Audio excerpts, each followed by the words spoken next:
नमस्कार, total health में आप सभी का स्वागत है। मैं हूं किरण भारद्वाज। जिस प्रकार उत्तम जीवन के लिए उपयोगी होता है और ज़रूरी होता है अच्छा व्यवहार, अच्छे संस्कार, अच्छे संबंधों के लिए आवश्यक है अच्छा व्यवहार, मन के लिए आवश्यक है उत्तम विचार, ठीक उसी तरह से अच्छे स्वस्थ शरीर और स्वस्थ जीवन के लिए महत्वपूर्ण है सही और पौष्टिक आहार। आज हम टोटल हेल्थ में विस्तार से जानेंगे कि उन महत्वपूर्ण अवस्थाओं में, चाहे जीवन की शुरुआत की बात हो यानी नवजात शिशुओं की बात हो या गर्भवती महिलाओं की बात हो, यानी वो अवस्था जिसमें शिशु के स्वास्थ्य की पूरी जिम्मेदारी मां पर होती है, इन विशेष अवस्थाओं में सही पोषण का कितना महत्व है और कैसे ये सुनिश्चित किया जा सकता है कि गर्भवती महिला और उसके होने वाले शिशु का स्वास्थ्य बेहतर बने। विस्तार से विशेषज्ञ आपको समझाएंगे कि क्या है शिशु और मां के लिए स्तनपान का महत्व, मां का दूध शिशु के लिए क्यों आवश्यक है और क्यों आवश्यक है कि गर्भवती महिला हो या स्तनपान कराने वाली माताएं वो पौष्टिक और संतुलित आहार का सेवन करें, किस तरह से शिशु के जीवन को स्वस्थ बनाया जा सकता है और सुनिश्चित किया जा सकता है उसके लिए उत्तम जीवन। ये सब हम विस्तार से जानेंगे विशेषज्ञों से। जानकारी की शुरुआत करते हैं एक रिपोर्ट से और ये समझ लेते हैं कि दरअसल पोषण का क्या महत्व होता है नवजात शिशुओं के लिए और साथ ही उन महिलाओं के लिए जो गर्भधारण कर रही हैं या फिर अपने शिशुओं को स्तनपान कराती हैं।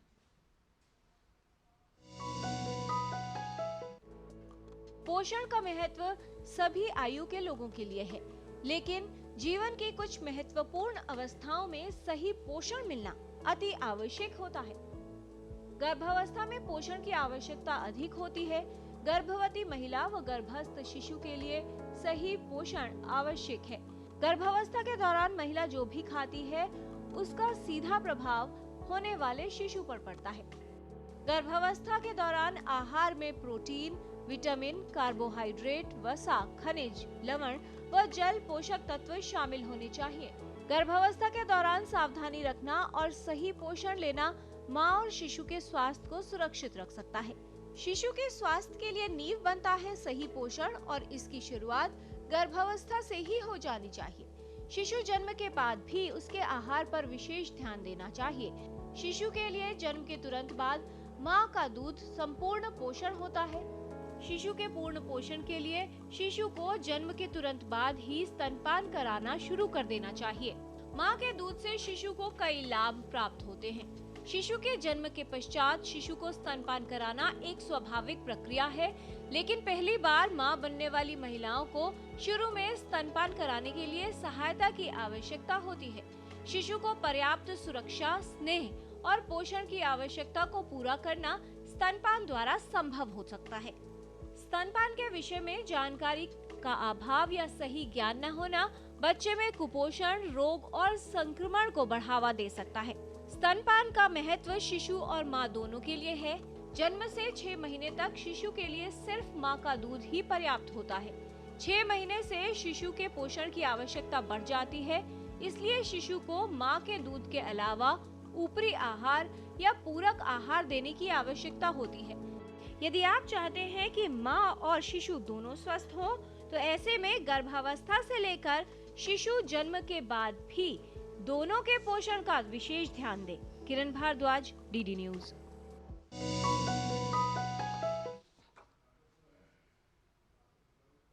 कहा जाता है कि मां का पहला पीला गाढ़ा दूध यानी कोलेस्ट्रम शिशु के लिए पहला टीकाकरण अर्थात वैक्सीनेशन होता है। इसलिए आवश्यक है कि जन्म के तुरंत बाद ही मां शिशु को स्तनपान कराए। इसके लिए ये भी आवश्यक है कि मां को ये जानकारी हो स्तनपान के लिए क्या महत्वपूर्ण बातें हैं, सही तरीका क्या होना चाहिए और कितना महत्वपूर्ण है कि मां का आहार संतुलित हो, पौष्टिक हो। ये तमाम बातें आपको विशेषज्ञ बताएंगे। इस विषय पर विस्तार से बात करने के लिए हमारे साथ स्टूडियो में उपस्थित है विशेषज्ञों का खास पैनल। उनसे आपका परिचय करा दें। हमारे साथ हैं doctor Sonia Makhija, expert paediatrics, Guru Gobind Singh hospital. Her areas of interest are paediatric nutrition, pediatric endocrinology, quality improvement in healthcare facilities. She has multiple publications in indexed national and international journals, trainer for point of care quality improvement, national level trainer for training on facility based management of severe acute malnutrition, infant and young child feeding. She has participated as a technical expert for formulation of national guidelines for FSAM, IYCF guidelines in HIV exposed infants and children and patients with severe acute malnutrition, and development of standard operating protocols for management of non-responder and critical care with SAM. She is executive board member of NDIAP. बहुत स्वागत है doctor Sonia आपका। नमस्कार। आज के discussion में हमारे साथ हैं doctor Surinder Singh Bisht, head department of paediatrics and neurology, Swami Dayanand hospital with over 20 years of experience. His specialization is neonatal and pediatric care. He has fellowship in neonatal diseases from Department of Neonatology, All India Institute of Medical Sciences and WHO Regional Collaborating Center of Newborn Child Health. He has held the past positions in past as former Secretary General, National Neonatology Forum, Treasurer, National Neonatology Forum, NNF India, Executive Board Member, National Neonatology Forum, Regional Trainer, IYCF and Chairperson, IAP Disaster Management Group. बहुत स्वागत है doctor Surinder Bisht. आज के discussion में विस्तार से बताने के लिए कि महिलाओं को किस तरह से अपने पोषण का ध्यान रखना है और कैसे अपनी गर्भावस्था को न सिर्फ अपने लिए बल्कि आने वाले शिशु के लिए भी स्वस्थ और सुरक्षित बनाना है, इस विषय पर बात करने के लिए हमारे साथ हैं doctor Deepali Garg, associate professor, department of obstetrics and gynaecology, all India Institute of Medical sciences with over 12 years of experience. Keen areas of interest are high risk pregnancy and maternal fetal medicine. She has been honored with Vishisht Chikitsa Ratna Award by Indian Medical Association, Executive Committee member of Network and Alliance for Non-Profitable Activities and Knowledge, received recognition for exemplary contribution in health awareness by Khushi Gram, and has been honored with the Certificate of Excellence in the Field of Health by Indo-European Chamber of Small and Medium Enterprises. She is currently leading an ICMR funded recommended control trial focused on developing a smartphone app of supporting the management of gestational diabetes mellitus in both urban and rural population, spearheading the DHR funded Swasth Garbh project aimed at improving antenatal care and fetal outcomes through a validated mobile based platforms, and she is committed to creating technology driven evidence based solutions to enhance maternal and child health across the country. बहुत स्वागत है doctor Deepali Garg आपका। आज हम विस्तार से जानेंगे विशेषज्ञों से कि किस तरह से सही पोषण मां और शिशु के स्वास्थ्य को बेहतर बना सकता है। तो आइए जानकारी की शुरुआत करते हैं और ये जान लेते हैं कि किस तरह से एक मजबूत नींव शिशु के आने वाले जीवन को बेहतर और सुरक्षित बना सकती है। और जानकारी की शुरुआत करते हैं डॉक्टर बिष्ट के साथ। डॉक्टर बिष्ट, किस तरह से समझाना चाहेंगे पोषण का महत्व कितना महत्वपूर्ण है जब हम बात करते हैं कि जो बच्चे के आधार है स्वास्थ्य का वो बचपन से रखा जाता है, कितना महत्वपूर्ण है कि इस अवस्था में उसे सही पोषण मिले जन्म के साथ ही। धन्यवाद किरण जी। और इस विश्व स्तनपान सप्ताह में आप सबको बहुत बहुत शुभकामनाएं। और हमें इस बात की खुशी है कि अब हम 64% एक्सक्लूसिव ब्रेस्ट फीडिंग 6 महीने तक कर पा रहे हैं, तकरीबन 64, जो पहले की बनस्पत तकरीबन 10% अधिक है पिछले 10 सालों के अगर देखा जाए। और पोषक आहार संपूर्ण आहार है। हम बार बार बोलते हैं बच्चे के लिए सारे न्यूट्रिएंट्स होते हैं, आसानी से पचाया जा सकता है, बच्चे के बौद्धिक मानसिक विकास के लिए बहुत ज़रूरी है।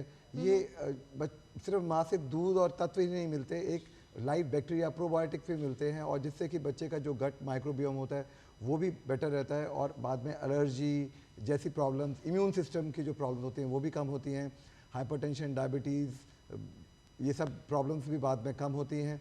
बच्चे को बीमारियों से तो खैर बचाता है, वो सब बातें सबको पता है। और ये पोषक आहार जन्म के, आप मेरे ख्याल से आप कोलेस्ट्रॉल की बात करेंगे अभी थोड़ी देर बाद, मगर अगर करा जाए ये माँ के लिए भी बहुत ज़रूरी है। माँ को स्तन कैंसर से, ओवरी के कैंसर से बचाता है। माँ का और बच्चे का जो भावनात्मक संबंध है वो बेहतर करता है।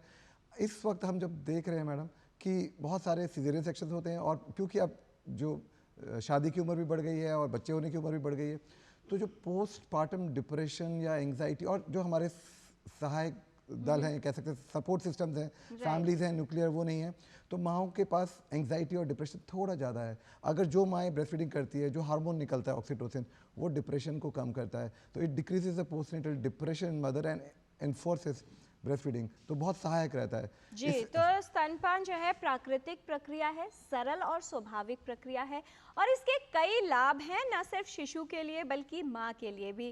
डॉक्टर दीपाली, किस तरह से समझाना चाहेंगी, क्योंकि माँ के लिए कहा जाता है कि बच्चे को चाहे संस्कार हो या स्वास्थ्य, पहली जो उसकी शिक्षक होती है माँ होती है। तो हर तरह का जो स्वरूप है, चाहे रोग होगा या फिर उसकी इम्यूनिटी कैसी होगी और जीन्स क्या है, बहुत सारी चीज़ें माँ पर निर्भर करती हैं। ऐसे में कितना महत्वपूर्ण आपको लगता है कि जब गर्भधारण का कोई स्त्री सोच रही है, ऐसे में उसका पोषण क्या है, न्यूट्रिशनल स्टेटस क्या है, और क्या उसमें किसी पौष्टिक तत्व की कमी तो नहीं है या न्यूट्रिशनल डेफिशिएंसीज तो नहीं है, इस बात का ध्यान रखा जाए। बिल्कुल। हाँ किरण जी, मैं ये कहना चाहूँगी कि ये माँ ही है जो गर्भ में बच्चे के संपूर्ण विकास का आधार रखती है। अगर माँ ही कुपोषित है तो बच्चा कभी भी हेल्दी नहीं हो सकता। तो इसके लिए माँ के पोषण का ध्यान रखना बहुत ज़रूरी है।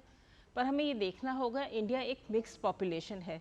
यहाँ पर जहाँ अर्बन एरियाज़ में कुपोषण इज़ नॉट ए प्रॉब्लम, यहाँ पर जो रूरल एरिया है वहाँ पर फीमेल्स का जो हम कहते हैं कि basal metabolic index which is normal between 18.5 to 20 almost 24.9, it is the normal. So that is, ये एक रेशो होता है कि आपका हाइट कितना है और आपका वेट कितना है। तो अगर किसी माँ का BMI नॉर्मल है, विद इन नॉर्मल रेंज है, देन द प्रेगनेंसी में उसको कॉम्प्लिकेशन होने के चांसेस बहुत कम हैं। इसका मतलब उसका न्यूट्रिशन ठीक है। बट ये जो BMI है ये सिर्फ आपके जो है मोटा मोटा आप मेल नरिश तो नहीं है, ओबीस तो नहीं है, उसके बारे में बताता है। माइक्रोन्यूट्रिएंट्स के बारे में आपकी बाकी रिपोर्ट्स बताती हैं कि आपके बॉडी में किसी और माइक्रोन्यूट्रिएंट या किसी विटामिन की डेफिशिएंसी तो नहीं है। तो हमारे पास एक मौका है, अगर आप प्रेगनेंसी कंसीव करने का सोच रहे हैं तो उससे पहले आपको अपने ऑब्स्टेट्रिशियन से जाकर के, अपनी प्रसूति रोग विशेषज्ञ से जाकर के एक बार ज़रूर मिलना चाहिए और अपना एक थॉरो चेकअप कराना चाहिए, सो दैट हर चीज़ जो है बहुत अच्छे से ऐसे देखकर नहीं बताई जा सकती। तो कुछ आपके टेस्ट होते हैं जो कंसीव करने से पहले ज़रूरी हैं। अगर आप उन टेस्ट को कराएंगी तो काफ़ी चांसेस हैं कि आपकी pregnancy can be very good, and also if there is any problem then we have a chance to rectify it. बिल्कुल। तो ये बहुत आवश्यक है कि अपने मन में ये सोच कर ना बैठ जाएं कि गर्भधारण है, स्वाभाविक प्रक्रिया है, तो इसके लिए किसी जांच की आवश्यकता नहीं है या फिर हमें कोई बीमारी नहीं है तो विशेषज्ञ के पास क्यों जाना। क्योंकि ये समझना बहुत आवश्यक है कि अगर आपको कोई समस्या है जिसकी जानकारी आपके पास नहीं है तो वो आपके होने वाले शिशु के लिए भी खतरा बन सकती है।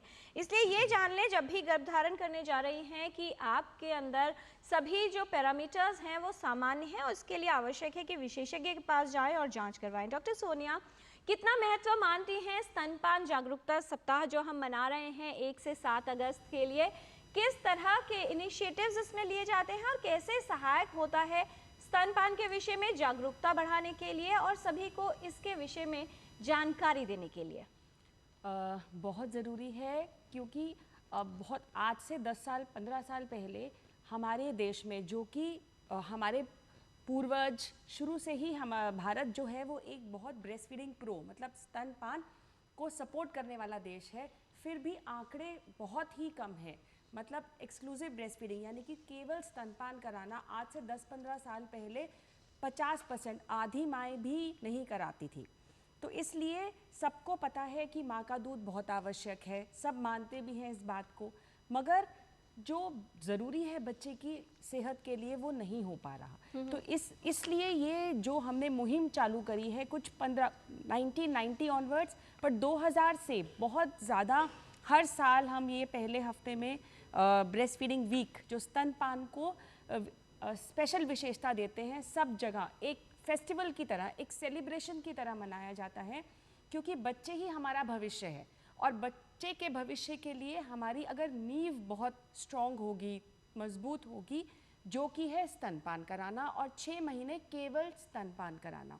तो इसलिए इसमें जागरूकता दी जाती है माँओं को भी और बाकी हमारे पूरे समाज को, क्योंकि एक माँ अकेली नहीं कर सकती है इसको, उसको बहुत सपोर्ट चाहिए, उसको पूरे समाज का, उसके घर वालों का, अस्पताल में, सेंटर में, हेल्थ वर्कर्स का, और जो नौकरी करती है महिलाएं, जैसे कि आजकल जो हमारा समाज है उसमें काफ़ी प्रतिशत महिलाएं भी काम पे जाती हैं, तो काम के एनवायरनमेंट में भी उसको सपोर्ट मिलना बहुत ज़रूरी है। उसको हमें स्तनपान 6 महीने तक एक्सक्लूसिव सिर्फ स्तनपान कराने के लिए हर जगह का सपोर्ट। तो जागरूकता केवल माँओं की ज़रूरी नहीं है, बट पूरे समाज की ज़रूरी है, और उसके लिए ये मुहिम बहुत ज़रूरी है, जो हम सब एक टॉर्च की तरह, मतलब ये चल रहा है पिछले 10-15 साल में, और आंकड़े पहले से काफ़ी बेहतर हुए हैं। जैसे कि डॉक्टर बिष्ट ने बताया, अब हम 64%, जो हम 45% मतलब 50% से भी कम था, और वो हम 10-15 साल में 10-15% और बढ़ गए हैं। और हमारा जो एम है वो है कि हमें कंप्लीट 100% सारे बच्चे 6 महीने तक केवल स्तनपान करें, और हमें पूरी उम्मीद है कि हम ऐसा कर पाएंगे। जी, और इसी के लिए आवश्यक है कि जानकारी और जागरूकता का स्तर बढ़ाया जाए, और जानकारी के लिए आवश्यक है प्रश्न पूछना। बहुत सारे ईमेल्स हमारे पास आ गए हैं। डॉक्टर दीपाली गरिमा जी का ईमेल है, वो ये कह रही हैं कि उनका जो वज़न है उन्होंने बड़ी मुश्किल से कंट्रोल किया, डाइटिंग करके। उन्होंने कहा गया था कि उनको जो है 50 के अंडर वेट होना चाहिए। ऐसे में यदि ये गर्भधारण का सोच रही हैं, इन्हें कोई समस्या नहीं है, एज है इनकी 26 ईयर्स, क्या कोई स्पेसिफिक टेस्ट करवाना चाहिए ये जानने के लिए कि कोई न्यूट्रिशनल डेफिशिएंसी है या नहीं? और दूसरा प्रश्न है सुजाता का, वो ये कह रही हैं कि अगर कोई महिला है जिसका वजन सामान्य है, तो गर्भधारण अगर करती है, गर्भावस्था के दौरान कितनी आवश्यकता बढ़ जाती है? क्या सामान्य आहार से वो जो रिक्वायरमेंट है उसे पूरा किया जा सकता है? बिल्कुल किरण जी, ये जो सवाल है गरिमा जी का कि उन्होंने जो है वेट अपना रिड्यूस किया है, 50 kg अप्रोप्रिएट फॉर कंसीविंग, तो उनको कोई प्रॉब्लम नहीं है। बट जैसे कि मैंने पहले बताया कि कोई भी न्यूट्रिशनल डेफिशिएंसी देखने के लिए हमें एक बार ही अपनी प्रसूति रोग विशेषज्ञ से मिलना चाहिए, अपना एग्जामिनेशन कराना चाहिए, चेकअप कराना चाहिए, और साथ ही साथ कुछ टेस्ट होते हैं जैसे कि complete blood count, liver function test, kidney function test, vitamin levels test like vitamin D level, vitamin B12, folic acid level. ये टेस्ट हमें कुछ ऐसे बेसलाइन टेस्ट हैं जो हमें करा लेने चाहिए प्रेगनेंसी से पहले, बिकॉज अभी उन्होंने डाइट करके कंट्रोल किया है जी। तो इट इज़ पॉसिबल कि देर उनके शरीर में कुछ न्यूट्रिएंट्स की अगर डाइट्स में उन्होंने बहुत स्ट्रिक्टली अगर उन्होंने किसी स्पेशलिस्ट की देखरेख में अपना वज़न कम किया है तो इस बात के चांसेस कम है, क्योंकि वो लोग सप्लीमेंट साथ साथ देते हैं और इन सब चीज़ों का ख्याल रखते हैं। लेकिन फिर भी एक बार उन्हें अपनी प्रसूति रोग विशेषज्ञ से ज़रूर मिलना चाहिए इस बारे में। जी, और जो दूसरा प्रश्न था कि कितनी रिक्वायरमेंट बढ़ जाती है न्यूट्रिशन की गर्भावस्था के दौरान? गर्भावस्था के दौरान लगभग 350 किलो कैलोरीज एक्स्ट्रा चाहिए होते हैं हमें प्रेगनेंसी में, जितना हमें, क्योंकि हमारा जो एनर्जी रिक्वायरमेंट है प्रेगनेंसी में वो डिपेंड करता है कि हमारा वेट कितना है, हाइट कितना है, और इसके साथ ही साथ हमारा एक्टिविटी लेवल क्या है। क्या हम दिन भर ऑफिस में बैठ कर के काम करते हैं कंप्यूटर लैपटॉप पे, या फिर हम एक मॉडरेट वर्कर हैं, या फिर हम बहुत हैवी वर्कर हैं लाइक कोई लेबरर है या कोई मजदूर है। तो इस पे बहुत डिपेंड करता है। तो बहुत अगर आप एक बार अपने प्रसूति रोग विशेषज्ञ से मिलेंगे तो बहुत चांसेस है कि आप अपने एक बारी डाइटिशियन से भी कंसल्ट करें, ताकि ये जो 350 किलो कैलोरीज है जो आपका बढ़ाना है हमें इनटेक पर डे, उसको वो आपकी डाइट में कैसे एडजस्ट करना है, कितना टोटल कैलोरी काउंट होना चाहिए। लगभग 2,500 से 3,000 के करीब किलो कैलोरीज पर डे आपको लेना चाहिए अपनी डाइट में। इट डिपेंड्स अपॉन द कि क्या आपका जो है एक्टिविटी लेवल है। जी, और विशेषज्ञ द्वारा एक चार्ट भी दिया जाता है ये बताने के लिए कि हर ट्राइमेस्टर में कितना कितना वजन बढ़ना चाहिए गर्भवती महिला का। डॉक्टर बेस्ट, किस तरह से समझाना चाहेंगे जो अनुशंसाएं हैं या रिकमेंडेशंस हैं, क्या बताती हैं कि जैसे ही शिशु का जन्म होता है कितनी जल्दी स्तनपान शुरू करना चाहिए, और दूसरी वो कुछ ऐसी धारणाएं हैं जैसे बच्चे को जन्म घुट्टी दी जाती है या कुछ माताओं को लगता है कि इनिशियल लेवल पर मिल्क प्रोड्यूस ही नहीं हो रहा है या दूध नहीं आता, और ये सोचकर वो स्तनपान कराना शुरू ही नहीं करती हैं, क्या कहना चाहेंगे? किरण जी, बहुत ज़रूरी है कि जो 10 सफल हमारे कदम हैं, 10 steps of successful breast feeding initiative, breast feeding hospital initiative, वो सब जगह सारे संस्थाओं पे जहाँ पे भी डिलीवरीज हो रही हैं, जहाँ पे भी प्रसव होता है वहाँ पे वो लागू किया जाए। बच्चे को तुरंत जन्म के बाद ही सीधा हम वक्ष से लगा लेते हैं और स्तनपान शुरुआत कर लेते हैं।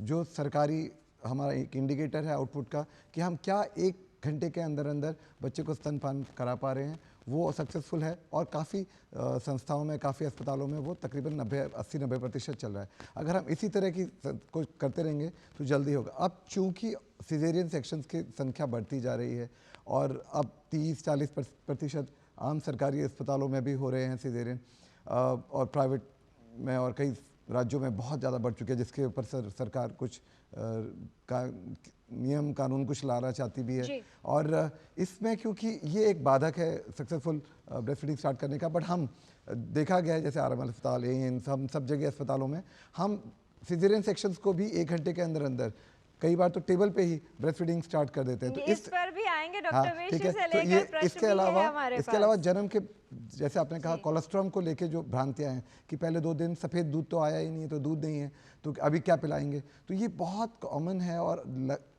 जो हमारी ये मुहिम चल रही है, जैसे डॉक्टर सोनिया ने कहा पिछले 15-20 साल से अब कम से कम कोलेस्ट्रॉल के बारे में जानकारी मिल गया कि पीला गाढ़ा दूध होता है जो बच्चों के लिए पहला वैक्सीन होता है, और बच्चों को पहले दिन में जो 5, 10, 15 ml ही निकलेगा, 2-3 चम्मच ही निकलेगा पूरे दिन में, वो ज़्यादा से ज़्यादा 4 चम्मच, उतना ही एक शिशु के लिए पर्याप्त है और उसको बीमारियों से बचाएगा। तो इस तरह की अगर हम धारणाएं चल रहे हैं, माँ के साथ रखेंगे तो बच्चे बेहतर रहेंगे। जी, क्योंकि छोटी छोटी बातें हैं लेकिन बड़ा कदम साबित हो सकती है शिशु को सही पोषण मिलने में। जैसे ही शिशु का जन्म होता है, जन्म के तुरंत बाद से ही उसे स्तनपान शुरू कर देना चाहिए। और कुछ जानकारी लेंगे विशेषज्ञों से और ये भी समझेंगे कि स्तनपान कब तक कराना है और कब से शुरू करना है पूरा कहा, और ये सभी जानकारी एक छोटे से ब्रेक के बाद। आप कहीं मत जाइएगा, देखते रहिए टोटल हेल्थ।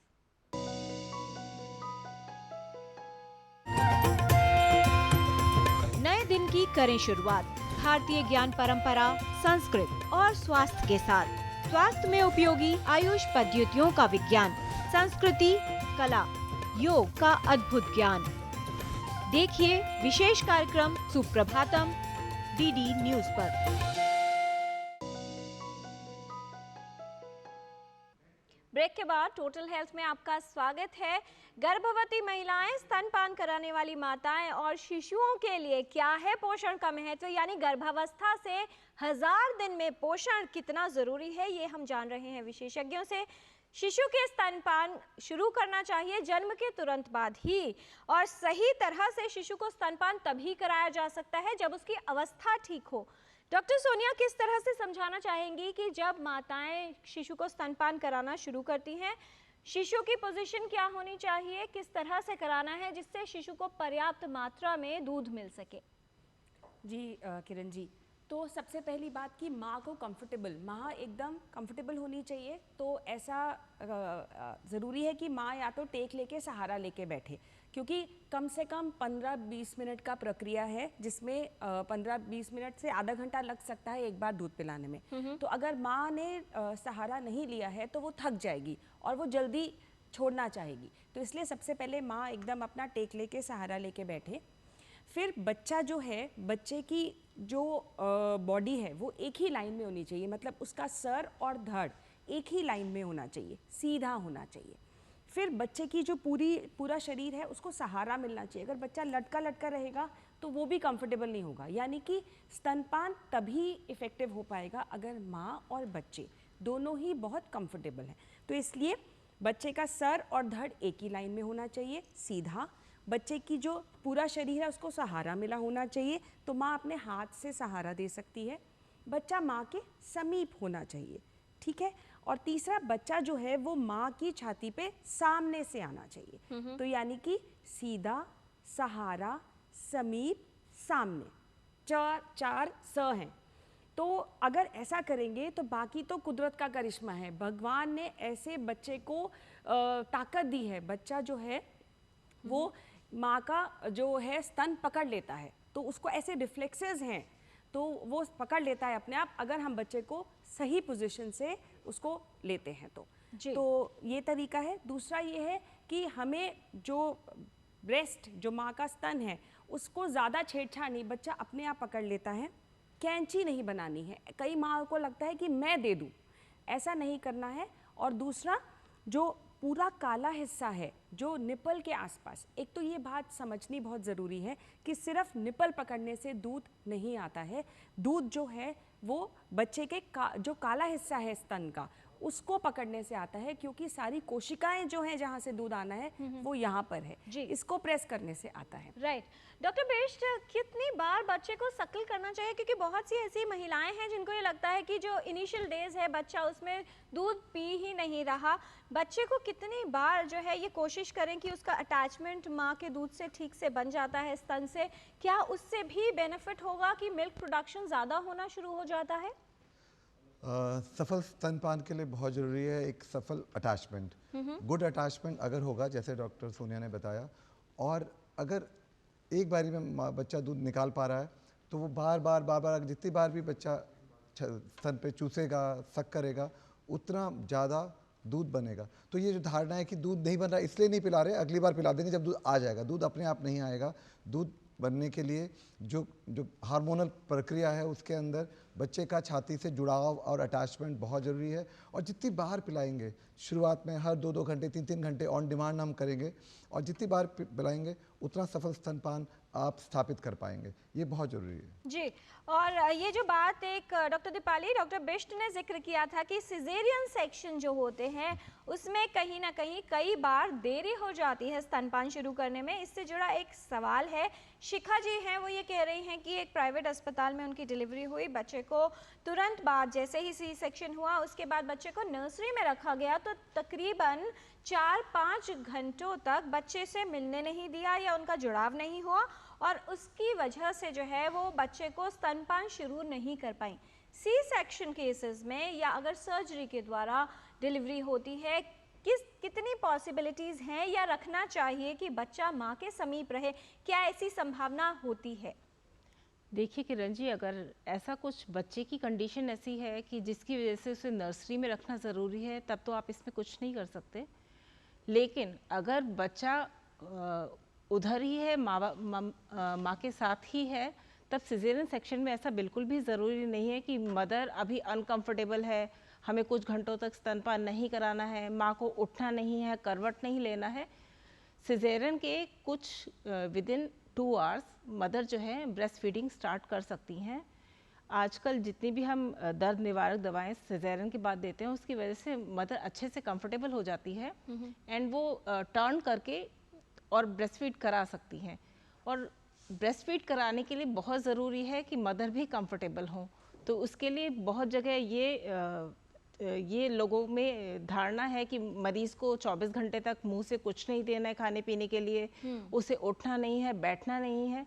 जबकि सिजेरियन के 6 घंटे के बाद अगर उनकी गायनेक समझती हैं कि उनकी कंडीशन ठीक है, जो कि ज़्यादातर ऑपरेशन के मरीज़ों में होती है जी, तो मरीज़ को जो है मुंह से धीरे धीरे तरल आहार देने शुरू कर सकते हैं। और एक ही उसी दिन में अगर वो तरल आहार ले लेती हैं तो फिर वो एक सेमी सॉलिड डाइट लाइक खिचड़ी, दलिया ऐसा फर्स्ट डे पे ले सकती हैं। जब मदर खुद से डाइट अच्छे से लेती हैं, दे फील एनर्जेटिक, तब उन्हें लगता है कि उनके अंदर एनर्जी है, वो टर्न कर सकती हैं। हेल्प आजकल जो सिजेरियन के बाद जो बेड्स होते हैं वो ऐसे होते हैं ऑटोमेटिक और with some sources that mother जो है सहारा लेकर के बैठ सकती हैं जी। और अगले दिन से वो कुर्सी पर भी बैठ सकती हैं। कुर्सी पे बैठकर पूरी कंफर्टेबल पोजीशन में वो जो है स्तनपान करा सकती हैं। तो स्तनपान के लिए सबसे ज़्यादा ज़रूरी है कि मदर खुद कंफर्टेबल हो, जो कि सिजेरियन में भी काफ़ी कुछ पॉसिबल है आजकल की अच्छी दर्द निवारक दवाओं की वजह से। जी, लेकिन फिर भी अगर मान लीजिए डॉक्टर सोनिया कि माँ ऐसी पोजीशन में है कि वो लेटी हुई है और उठ नहीं सकती, तब भी क्या स्तनपान कराया जा सकता है या उसके लिए बैठकर ही स्तनपान कराना आवश्यक होता है? बिल्कुल, ये आपने बहुत अच्छा सवाल पूछा, क्योंकि जैसे कि डॉक्टर साहब ने बताया कि माँ का कंफर्टेबल होना बहुत ज़रूरी है। और पहले कुछ दिन, रादर मैं तो ऐसा बोलूँगी कि पहले 6 हफ्ते, जो 40 दिन हमारे देश में माँ के लिए महत्वपूर्ण माने जाते हैं, माँ भी कमज़ोर है, वो रिकवर हो रही है अपना प्रेगनेंसी डिलीवरी से। तो ऐसा कुछ नहीं है कि हर बार बैठ के ही दूध पिलाना है। बच्चे के मैंने पोजीशन के आपको सीधा, समीप, सहारा, सामने, 4 चीज़ें अगर आप फुलफिल हो रही हैं तो वो पोजीशन माँ और बच्चे के लिए ठीक है, जो कि लेट के भी हो सकता है। और लेट के दूध पिलाने में बच्चे को कुछ नुकसान नहीं है। ऐसी बहुत गलत धारणाएं हैं हमारे समाज में जो डिस्करेज करते हैं। बट ये एक बहुत इम्पॉर्टेंट बात है समझना कि 6 महीने तक हम ऐसा सोच रहे हैं कि माँ हर 2 घंटे में बैठ के दिन और रात दूध पिलाएगी और कुछ नहीं देगी और बाकी अपने काम भी साथ साथ करेगी, जो कि आप समझिए किसी भी इंसान के लिए ह्यूमनली पॉसिबल ही नहीं है जी। तो और इसका कोई बिल्कुल नुकसान नहीं है। माँ लेट के, बैठ के, आधा बैठ के, सहारा लेके, जैसे उसको अच्छा लगता है वो दूध पिला सकती है और तभी हमारा वो 6 महीने का केवल स्तनपान का जो निश्चय है वो पूरा हो पाएगा। राइट। डॉक्टर दीपाली, बहुत सी महिलाएं हैं जिनको लगता है कि जो निपल्स हैं उनमें क्रैक्स आ जाते हैं या स्वेल अप हो जाते हैं या दूध के लम्प्स या गांठें भी बन जाती हैं, जिसकी वजह से माताओं को काफ़ी समस्या होती है और कुछ महिलाएं इसलिए भी दूध पिलाना छोड़ देती हैं। ऐसी समस्या है, कभी ये जान लें कि एक स्त्री रोग विशेषज्ञ के पास या लैक्टेशन एक्सपर्ट के पास जाना चाहिए और किस तरह से डील करना चाहिए वो चिन्ह जो इसको लगे कि ये सामान्य नहीं है या विशेषज्ञ से मिलने की आवश्यकता है। निपल क्रैक एक बहुत कॉमन समस्या है। ये अगर आप ब्रेस्ट का देखभाल बच्चे को स्तनपान के बाद में अगर ठीक से नहीं कराती हैं तो निपल में क्रैक्स आ सकते हैं। तो इसके लिए बहुत ज़रूरी है निपल क्रैक्स को बचाने के लिए कि आप जब भी बच्चे को स्तनपान कराएं उसके बाद अपने निपल को कॉटन से, वेट कॉटन से अच्छे से क्लीन करें ताकि बच्चे का जितना भी वहाँ पे सलाइवा लगा रह गया है वो पुष जाए, क्योंकि उसी से बैक्टीरिया जो है ग्लैंड्स में जाकर के वहाँ पे इन्फेक्शन और उसके बाद बहुत ज़्यादा दर्द करता है क्रैक्ड निपल। एंड अगर आपके निपल्स बहुत ज़्यादा, एंड उसके बाद भी जो थोड़ा सा मिल्क को एक्सप्रेस करके अपने निपल के चारों तरफ लगाना चाहिए, वो भी एक नेचुरल इमोलिएंट है जो कि आपके क्रैक्ड निपल को हील करने में हेल्प करेगा। इसके अलावा कुछ ऑइंटमेंट आते हैं, इमोलिएंट्स आते हैं, आप नारियल का तेल लगा सकते हैं। उधर सबसे ज़्यादा ज़रूरी है सफाई और उसके बाद में कोलेस्ट्रम लगा कर रखना। इसके अलावा ब्रेस्ट सपोर्ट पहनना बहुत ज़रूरी है। कुछ महिलाएं जो डिलीवरी के बाद ब्रेस्ट सपोर्ट प्रॉपरली नहीं पहनती हैं उनमें लम्प्स की दिक्कत ज़्यादा आती है, और जो ठीक से time to time breast feed नहीं कराते हैं उन्हीं लोगों में लम्प्स की समस्या ज़्यादा आती है। लम्प्स की समस्या अगर आए किसी को तो उसके लिए बहुत ज़रूरी है कि वो गीले तौलिए को गर्म पानी में भिगो करके अपने स्तन की सिकाई करें, और जब सिकाई करने से स्तन सॉफ्ट हो जाए उसके बाद एक्स्ट्रा दूध को निकाल करके या तो मिल्क बैंक में दें या फिर वो उसको निकाल करके फेंक दें। मतलब अगर आपने बच्चे को टाइम टू टाइम दोनों ब्रेस्ट से नहीं फीड कराया, आप एक ही ब्रेस्ट से ज़्यादा फीड करा रही हैं, फॉल्टी टेक्निक से फीड करा रही हैं, तब ज़्यादा चांसेस हैं क्रैक निपल होने के। एंड ब्रेस्ट एंगॉर्जमेंट के लिए या लम्प्स के लिए ज़रूरी है कि आप दोनों ब्रेस्ट से बारी बारी से फीड कराएं और एक अच्छा ब्रेस्ट सपोर्ट पहने, एक अच्छा ब्रा पहने। जी, फिलहाल एक कॉलर है हमारे साथ बिहार से, पल्लवी हैं फोन लाइन पर। पल्लवी, बहुत स्वागत आपका, सवाल पूछिए। जी मैम, मैं पल्लवी कुमारी बोल रही हूँ जी। बिहार से। मेरा एक 6 महीने का बच्चा है जो बार बार पोटी करता है और मैं अपना खुद का दूध नहीं पिला रही हूँ, बाहर का दूध पिला रही हूँ। जी, आप बाहर का दूध क्यों पिला रही हैं पल्लवी जी? अपना दूध हो नहीं रहा है जी, डॉक्टर बेस्ट क्या कहना चाहेंगे? और मैम सूसू बहुत ज्यादा कर रहा है, 2-2 मिनट पे ही कर दे रहा है। Doctor best. पल्लवी जी, 6 महीने का हो चुका है तो आपको जो हम डॉक्टर दीपाली ने कहा था कि एक सहायक केंद्र में आपको जाना चाहिए था, जहाँ पे आप सहायता ले सकते थे कि दूध क्यों नहीं हो रहा है और क्या कारण है। आमतौर पर सिर्फ जैसे डॉक्टर सोनी ने बोला, जुड़ाव और अटैचमेंट और पोजीशन का ही प्रॉब्लम होता है। और ज़्यादातर महिलाओं में मैं तकरीबन कह सकता हूँ पूरे विश्वास के साथ कि 90-95% महिलाओं में हम अगर सहायक करें और ऐसे हमारे पास सहायता होती है आपके पास, तो आप कर सकते थे। अब जो आपकी समस्या है वो ऊपरी दूध को लेके है और इसके लिए आपको एक स्वास्थ्यकर्ता के पास जाना चाहिए। तो यहाँ तक ये आप फ़ोन पे और टेलीविज़न पे नहीं बता सकते हैं और इसके लिए आपको स्वास्थ्य केंद्र में जाना चाहिए, क्योंकि जो बच्चे ऊपर के दूध पे होते हैं, बोतल से दूध पी रहे होते हैं, उनमें दस्त होने की समस्या बढ़ जाती है और किसी भी तरह के इन्फेक्शन होने का समस्या बढ़ सकती है। डॉक्टर बिष्ट, बोतल का जिक्र आपने कर दिया है। बहुत सारी महिलाएं हैं जिनको बहुत सरल लगता है कि बच्चे को बोतल जो है वो मुंह में लगाइए और आप जो है वो फ्री हो जाते हैं। किरण जी, दो बातें और मैं कहना चाह रहा था। एक तो पहले जैसे गांठ का था जो पहले बताया था, तो गांठ के लिए आप, मैडम ने बताया कि आप पूरा गर्म पानी कर लीजिए और उसको आप या तो कम हाथ से ऐसे कॉम कर सकते हैं या कंघी का पीछे वाला हिस्सा लेके कॉम करेंगे तो भी आप निकाल सकते हैं। तो जो गांठें बनती हैं उनको कम कर सकते हैं। बट गांठें बनने का एक मुख्यतः कारण जो सबसे इम्पोर्टेंट है, वो सही जुड़ाव नहीं है। तो अगर आपने सही जुड़ाव कर लिया तो जो बच्चा खींचेगा दूध, वो सारी की सारी गांठें अपने आप ठीक हो जाएंगी और कुछ भी नहीं करना। और जो क्रैक निपल भी है उसमें आप जो आखिरी के कुछ बूंदें निकलती हैं, सो मैं थोड़ा सा संभवतः इससे सहमत नहीं होगा, क्योंकि क्रीम व्रीम लगाने के लिए और ज़्यादातर देश के अंदर इस सुविधाएं उपलब्ध नहीं है। जो माँ के दूध का जो आखिरी हिस्सा निकलता है, हाइंड मिल्क, वो बहुत गाढ़ा और होता है, उसके अंदर लैनोलिन, वो क्रीम से ज़्यादा फैट होता है उसके अंदर, वो सबसे नेचुरल इमोलिएंट है, वही लगाएंगे तो सारे के सारे क्रैक्स ठीक हो जी, जाएंगे। वो भी डॉक्टर दीपाली ने कहा कि वो एक बहुत प्रभावशाली तरीका हो सकता है, आपको कुछ भी करने की जरूरत नहीं है। फिर भी अगर लग रहा है तो इसकी समस्या ज़्यादा है तो विशेषज्ञ उपलब्ध हैं, उनके पास जा सकते हैं, उनसे सलाह ले सकते हैं।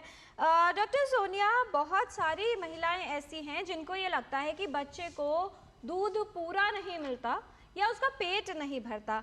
क्या वो इंडिकेशंस हैं कि माँ ये समझ ले कि बच्चे को पूरा आहार मिल रहा है और उसे किसी ऊपर की चीज़ की ज़रूरत नहीं है? क्योंकि डिब्बा बंद प्रोडक्ट्स की बात की जाए या फॉर्मूला फीड की बात की जाए, वो इसी आधार पे शुरू किए जाते हैं कि बच्चे को दूध पिलाते तो हैं, स्तनपान कराया जाता है, लेकिन उसे पर्याप्त मात्रा में दूध या आहार मिलता नहीं है। देखिए, पर्याप्त का डेफिनेशन, पर्याप्त का मतलब, एक तो बच्चा रो रहा है तो उसका मतलब ज़रूरी नहीं है कि बच्चा भूखा है या उसका पेट नहीं भरा। बच्चा अभी बोल नहीं सकता, उसे गर्मी लग रही है, ठंड लग रही है, वो गीला है, उसे पापा की गोदी में जाना है, वो बोल नहीं सकता, वो सिर्फ रोएगा। तो हमें ऐसा लगता है कि बच्चा रो रहा है मतलब वो भूखा है, और वो इसलिए भूखा है क्योंकि हमारा दूध पूरा नहीं हो रहा। तो पहली बात तो ये है। दूसरी बात ये है कि एक दो ऑब्जेक्टिव साइंस है, मतलब अगर बच्चे का हर महीने 500 ग्राम या उससे ज़्यादा वजन बढ़ रहा है और दिन भर में वो 6 से 8 बार पेशाब कर रहा है, अगर ये दो चीज़ें, यूरिन पास कर रहा है 6 to 8 टाइम्स, तो इसका मतलब बच्चे को आप अगर सिर्फ केवल स्तनपान करा रहे हैं तो वो बिल्कुल पूरा है, दिखता नहीं है कितना दूध आ रहा है। और आप समझिए ये कुदरत का करिश्मा है कि जो बच्चा है उसी के हिसाब से दूध आता है। जितना बच्चा छाती पे लगेगा उतना माँ का दूध बनेगा, और जितना बच्चे को चाहिए उतना ही दूध बनेगा। और आप सोचिए ऐसा भी करिश्मा है कि जो बच्चे जन्म से पहले पैदा होते हैं, प्री टर्म, उनके लिए भगवान अलग दूध बनाता है। माँ का दूध प्री टर्म की रिक्वायरमेंट्स, उसकी ज़रूरतों के हिसाब से होता है, और जो पूरे समय पे बच्चा होता है टर्म, वो उसका दूध उसके हिसाब से होता है। तो ये आप बिल्कुल वहम नहीं कीजिए।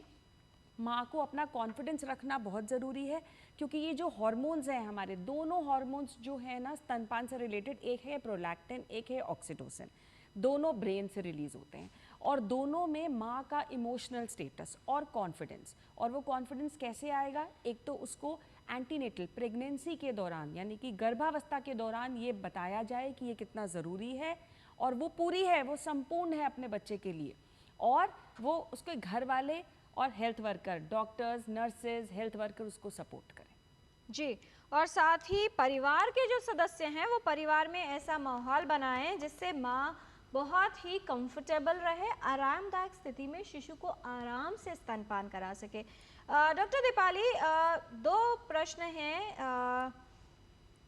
सारिका हैं, इनका प्रश्न ये है कि कौन से सप्लीमेंट्स गर्भावस्था में लेना आवश्यक है और क्या डिलीवरी के बाद अगर माँ स्तनपान बच्चे को कराती है तो इन सप्लीमेंट्स को कंटिन्यू करना चाहिए या डिलीवरी के बाद इनको रोक देना चाहिए। मुझे लगता है कि विशेष तौर पर कैल्शियम और आयरन सप्लीमेंट्स की बात कर रही हैं जो गर्भावस्था में दिए जाते हैं।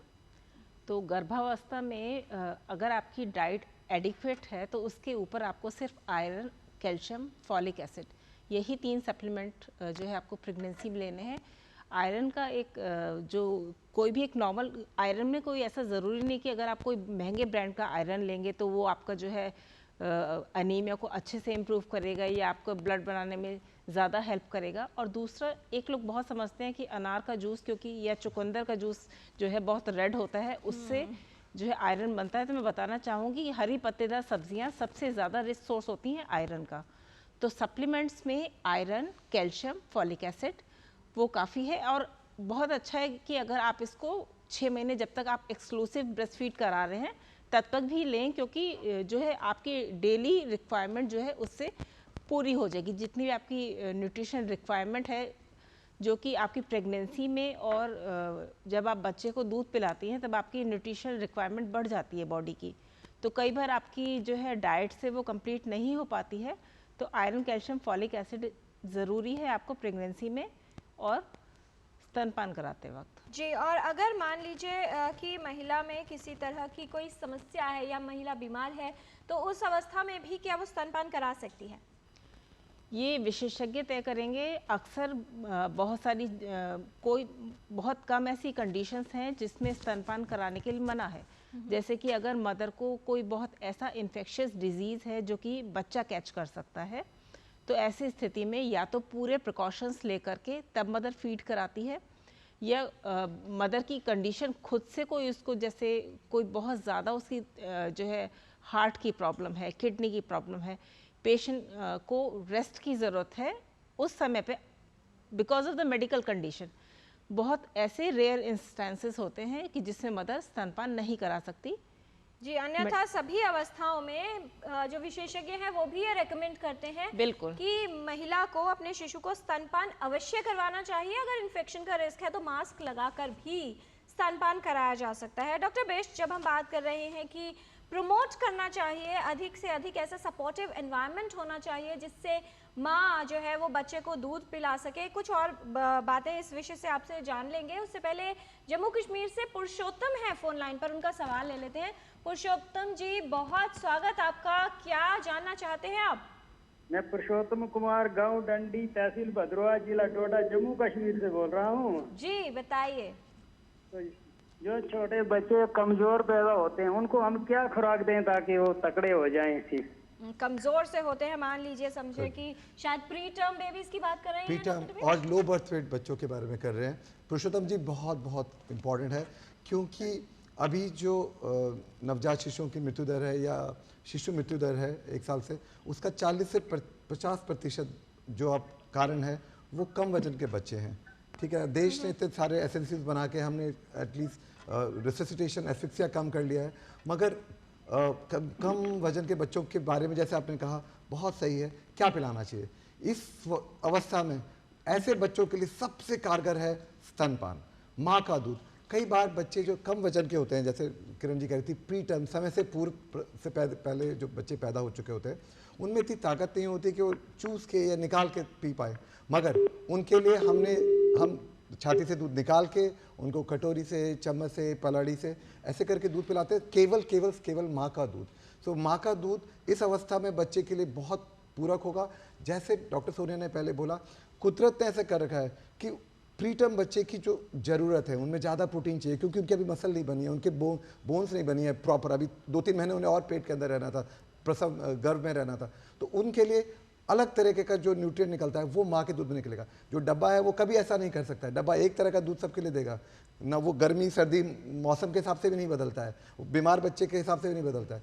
माँ का दूध सबसे कारगर है इसके अंदर। दूसरी जो चीज़ इंपॉर्टेंट है वो बच्चे को माँ के साथ रखना, जो मैं 10 कदम बोल रहा था, स्किन टू स्किन केयर, और माँ के साथ कंगारू माता देखभाल अगर करेंगे तो ऐसे बच्चे जल्दी वजन बढ़ाएंगे। ये बात सब जगह बता दी गई है। ऐसे बच्चों को हमें ठंड से बचाना होता है, हम उन्हें नारियल का तेल भी लगाते हैं और सन से सन लगा के रखते हैं। ऐसे बच्चे में हम ये कार्य हम कर सकते हैं जी। और कैंगरू मदर केयर बच्चे के लिए कमाल का काम करती है। जो इम्प्रूवमेंट देखे जाते हैं, न सिर्फ माँ के साथ उसका भावनात्मक जुड़ाव बनता है, बल्कि उसको सुरक्षा का एहसास भी होता है। तो एक बहुत अहम कदम सिद्ध हो सकता है इसके लिए। जी किरण जी, एक बार जो आपने दूसरी रही थी, क्या हम जो इस बार का थीम है वर्ल्ड ब्रेस्ट फीडिंग वीक का, वो है कि हमें स्तनपान को प्राथमिकता देनी है, प्रायोरिटाइज ब्रेस्ट फीडिंग। तो प्राथमिकता हर बात में, जब कभी भी गायनी में आए, पीडियाट्रिक्स में आए या अस्पताल में कहीं भी किसी भी डिपार्टमेंट में जा रही है, सर्जरी में जा रही है ब्रेस्ट को लेके, तो उसको ब्रेस्ट फीडिंग हमेशा चालू रखनी है, हमेशा चालू रखनी है। तो प्राथमिकता देनी है और इसके लिए हमें एक सस्टेनेबल सपोर्ट सिस्टम डेवलप करने हैं। कहाँ पे, जैसे किरण जी ने बोला, परिवार में रखना है, समाज में रखना है, हमें उन्हें कभी कहीं घूमने जाना है, शादी में ब्याह में जाना है, तो वहाँ उनको ब्रेस्ट फीडिंग सपोर्ट होना चाहिए। अगर उन्हें अस्पताल आना है तो वहाँ ब्रेस्ट फीडिंग सपोर्ट होना चाहिए। उन्हें ट्रैवल करना है, एयर में ट्रैवल करना है, ट्रेन में ट्रैवल करना है, तो सस्टेनेबल सपोर्ट होना चाहिए। और अगर उन्हें कोई दिक्कतें आ रही हैं, जैसे क्रैक निपल है, ब्रेस्ट नहीं हो पा रहा है, जैसे पल्लवी जी ने कहा कि मेरा दूध नहीं हो पाया, तो क्या उनके पास ऐसा सहायक समूह, सहायक दल, उनकी आशा, ANM, आंगनवाड़ी थी जो उनके घर के पास था, जो उनको कर सकता था? इस तरह के सस्टेनेबल एनवायरनमेंट सरकार ने बना दिए हैं, हमेशा से चल रहे हैं। हमें है कि हम उनका लाभ ज़्यादा उठाएं। आप सबको इस माध्यम से, इस वर्ल्ड ब्रेस्ट फीडिंग वीक के माध्यम से हम कहना चाहते हैं कि आपके जो सपोर्ट सिस्टम है उनका आप इस्तेमाल कीजिए, उनका लाभ उठाइए। जी, तो हर जगह सुविधाएं उपलब्ध हैं, चाहे घर हो, कोई शॉपिंग मॉल्स हो या फिर एयरपोर्ट्स या दफ्तर। ये सोचकर आप स्तनपान कराना छोड़ नहीं सकती कि शायद आपको मौका नहीं मिलेगा या सुविधा नहीं मिलेगी। सुविधा है, लेकिन बस बात है ये तय करने की कि शिशु को स्तनपान कराना है, एक्सक्लूसिव ब्रेस्ट फीड कराना है 6 महीने तक, तभी शिशु का स्वास्थ्य बेहतर बनेगा और उसका जीवन सुरक्षित होगा। टोटल हेल्थ में आज हम बात कर रहे हैं शिशु और माँ के लिए पोषण के महत्व के बारे में। कुछ और जानकारी लेंगे विशेषज्ञों से एक छोटे से ब्रेक के बाद। आप कहीं मत जाइएगा, देखते रहिए DD न्यूज़।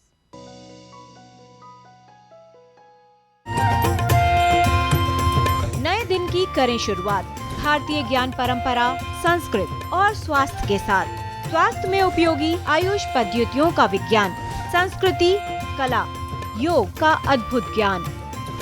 देखिए विशेष कार्यक्रम सुप्रभातम DD न्यूज़ पर।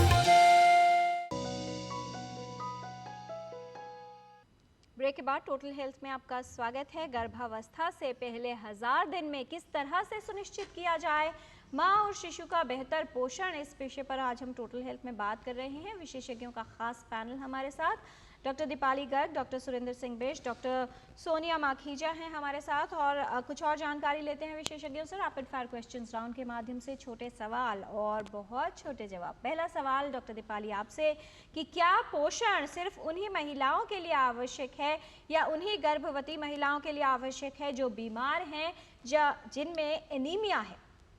सही पोषण सभी के लिए आवश्यक है। जी।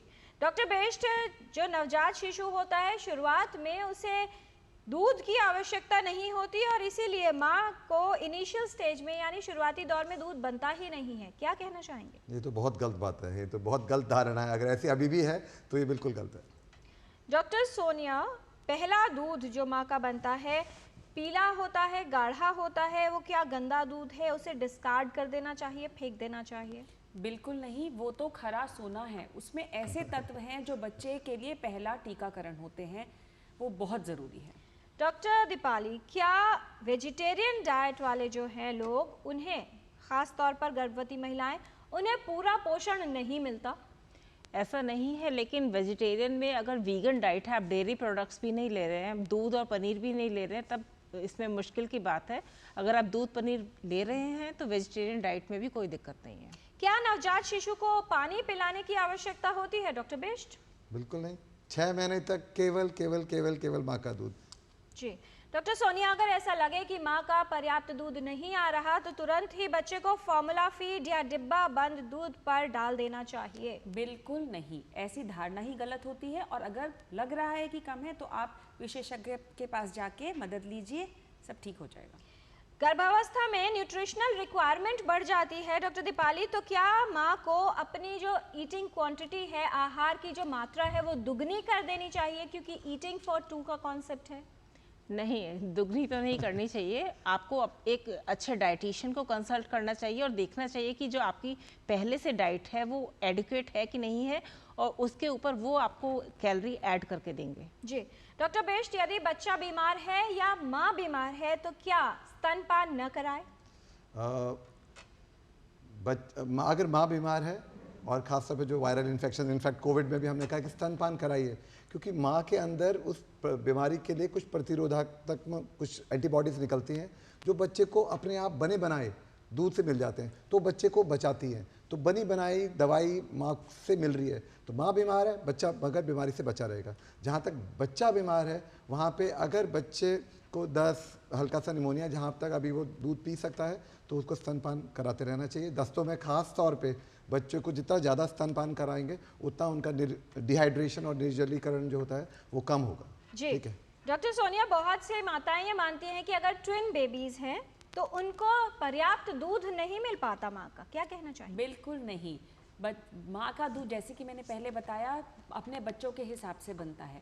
तो बिल्कुल माँ बच्चे जितने शकल करेंगे, जितना उसके स्तन से लगेंगे उतना दूध बनेगा, और 2-3 बच्चों तक भी अगर वो स्तन से लगा रही है तो दूध पक्का बनेगा। जी डॉक्टर दीपाली, अगर माँ को आयरन सप्लीमेंट और कैल्शियम सप्लीमेंट लेना है तो क्या ये दोनों सप्लीमेंट्स एक साथ लेने चाहिए? नहीं, आयरन कैल्शियम एक साथ में कभी भी नहीं लेने चाहिए।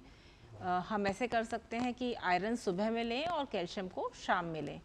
आयरन वैसे तो उसका बेस्ट अब्जॉर्प्शन खाली पेट होता है, पर अक्सर उल्टी की वजह से महिलाएं जो हैं खाली पेट आयरन को नहीं ले सकती हैं। तो ऐसा कर सकते हैं कि खाना खाने के 2 घंटे के बाद आप आयरन का टैबलेट मॉर्निंग में ले लें और कैल्शियम जो है इवनिंग में ले लें। एंड कैल्शियम का बेस्ट एब्जॉर्प्शन जो होता है जी मिल्क के साथ में होता है, तो मिल्क के साथ लें तो ज़्यादा अच्छा एब्जॉर्प्शन होगा। जी, और ये भी कहा जाता है कि अगर आयरन सप्लीमेंट लिया जाता है तो उसके साथ विटामिन सी लिया जाए, चाय कॉफी ना ली जाए तो बेहतर होगा। और डॉक्टर इसके बेस्ट, साथ ही मैं एक चीज़ ऐड करना चाहूँगी कि आयरन कैल्शियम के बारे में कि जो है कैल्शियम का टैबलेट जो है विटामिन डी के साथ में लें तो बेटर होगा। राइट डॉक्टर बेस्ट, इनमें से कौन सी बीमारियों या संक्रमण से बचाव करता है शिशु को स्तनपान कराना? दमा रोग, अलग अलग तरह के संक्रमण या ऑटो इम्यून डिजीजेस? तो किरण जी, आपने ना बहुत अच्छी बात बोल दी, तीनों ही बचाता है, इनफैक्ट सारी बीमारियों से बचाता है। और ऑटोइम्यून डिजीज़, क्योंकि अब नए जैसे जैसे हम संक्रमणों से दूर जा रहे हैं, इन्फेक्शंस कम हो रहे हैं, देश के अंदर स्वच्छता का माहौल है, स्वच्छ भारत अभियान चल रहा है, तो इन्फेक्शंस कम हो चुके हैं, बहुत ज़्यादा, दस्त भी कम हो चुके हैं। तो अब हमारे पास जो बीमारियाँ आ रही हैं उनमें ऑटोइम्यून इंपॉर्टेंट है, जो जिसका आपने जिक्र किया, तो ये उनसे भी बचाता है। जी, और न सिर्फ ये बल्कि डायबिटीज, ओबेसिटी और कई तरह की लाइफस्टाइल डिजीजेस से बच्चे को लाइफ लॉन्ग प्रोटेक्शन भी मिल सकता है, यानी संभावना कम होती है। डॉक्टर सोनिया, अगर जो है माँ शिशु को 2 या 3 बार दूध पिलाती है जन्म के तुरंत बाद एक दिन में, तो यह काफ़ी है? नहीं, माँ को जब बच्चे की डिमांड हो तब दूध पिलाना है, लेकिन 2 से 3 घंटे में एवरेज, मतलब 8 से 10 बार दूध पिलाना है, क्योंकि उसी में बच्चा का जो पोषण है वो पूरा होता है। डॉक्टर दीपाली, क्या संदेश देना चाहेंगी उन सभी माताओं को जो ये सोचकर शिशु को स्तनपान नहीं कराती हैं कि उनका फिगर खराब हो जाएगा, और साथ ही खुद पूरा न्यूट्रिशन नहीं लेती हैं कि उनको अपना साइज 0 मेंटेन करना है? ये बहुत बड़ा मिथक है। ये जो प्रेगनेंसी के बाद में ये जो बच्चे को स्तनपान कराना है, ये आपने जो प्रेगनेंसी में जितना भी वेट गेन किया था उससे छुटकारा देने में आपको काफ़ी मदद करता है। इसके साथ साथ जो है ये आपकी आगे जो है वेट को मेंटेन रखने में भी हेल्पफुल है। राइट, और आपका संदेश एक वाक्य में? यही है कि न सिर्फ प्रेगनेंसी में, आप प्रेगनेंसी से पहले भी, कंसीव करने से एक बार पहले भी जाकर के एक बार अपनी स्त्री रोग विशेषज्ञ से ज़रूर मिलें। डॉक्टर बेस्ट, क्या कहना चाहेंगे हमारी सभी व्यूअर्स के लिए? स्तनपान अमृत है, स्तनपान बहुत बहुत ज़रूरी है बच्चे के लिए, और हर बच्चे को, जैसे कमज़ोर वजन के बच्चे के लिए तो ये जीवनदायक है। वो उनको बचाता है इन्फेक्शन से और मृत्यु से बचाता है। डॉक्टर सोनिया, एक वाक्य में आपका संदेश? मैं ये कहना चाहूँगी कि जो माँ का दूध है वो स्वच्छ, संपूर्ण, सर्वोत्तम और सर्वगुण संपन्न आहार है बच्चे के लिए। तो केवल और केवल माँ का दूध ही देना है। बहुत धन्यवाद इस तमाम जानकारी के लिए doctor Deepali Garg, doctor Surendra Singh Bisht, doctor Sonia Makhija. विशेषज्ञों ने आपको विस्तार से और बहुत प्रभावशाली तरीके से ये बता दिया है कि शिशु के लिए माँ के दूध का क्या महत्व है और माँ के लिए सही पोषण का क्या महत्व है यदि वो अपना स्वास्थ्य और शिशु का स्वास्थ्य बेहतर बनाना चाहती है। जागरूकता और सतर्कता पहला कदम है अपने पोषण को ठीक करने का और अपने स्वास्थ्य को ठीक करने का। हम सब जानते हैं कि जो अगस्त का पहला सप्ताह है उसको world breast feeding awareness week के रूप में मनाया जाता है और सितंबर के माह को मनाया जाता है नेशनल न्यूट्रिशन मंथ के रूप में, और इसीलिए कई तरह के प्रयास किए जाते हैं। All India Institute of Medical Sciences में Jayaprakash Narayan apex trauma centre की तरफ से एक ऐसा ही प्रयास किया जा रहा है। 9 सितंबर को एक पब्लिक लेक्चर किया जाएगा जिसका टाइटल है towards a healthier life, the importance of eating right and choosing wisely. बहुत आवश्यक है कि जो आप खाते हैं उसका चुनाव अच्छी तरह से करें, क्योंकि यही आहार है आपके आने वाले जीवन के लिए, बच्चे के जीवन के लिए, उसके स्वस्थ और संपूर्ण स्वास्थ्य के लिए। इसलिए इस पब्लिक लेक्चर को आप अटेंड कर सकते हैं। एपेक्स ट्रॉमा सेंटर में जा सकते हैं एम्स के, और वहाँ पर जानकारी ले सकते हैं कि किस तरह का आहार अच्छा है और कैसा आहार आपके लिए और सभी के लिए उत्तम हो सकता है। कहा जाता है कि जागरूकता और सतर्कता ही अपनी सेहत को या जीवन को बेहतर करने के लिए पहला कदम होती है। तो विकल्प तो कई होते हैं मंजिल से भटकाने के लिए, लेकिन संकल्प एक ही काफ़ी है लक्ष्य तक पहुंचाने के लिए। इसलिए स्तनपान को विकल्प नहीं, संकल्प बनाइए अपने शिशु के बेहतर स्वास्थ्य के लिए, और खुद भी संकल्प लीजिए कि आज से जो भी खाएंगे उसमें स्वाद के साथ साथ इस बात पर भी ध्यान देंगे कि वो आहार कितना संतुलित है, कितना पौष्टिक है। संतुलन ही जीवन का मूल मंत्र है, संतुलन से ही जीवन बेहतर बनता है, और इसीलिए अपने जीवन को संतुलित रखना बहुत आवश्यक है। संतुलित आहार, संतुलित मन, संतुलित जीवन शैली, यही है आपके स्वस्थ और उत्तम जीवन का आधार। टोटल हेल्थ के आज के कार्यक्रम में इतना ही। अगले सप्ताह लौटेंगे तो बात करेंगे एक और महत्वपूर्ण विषय पर।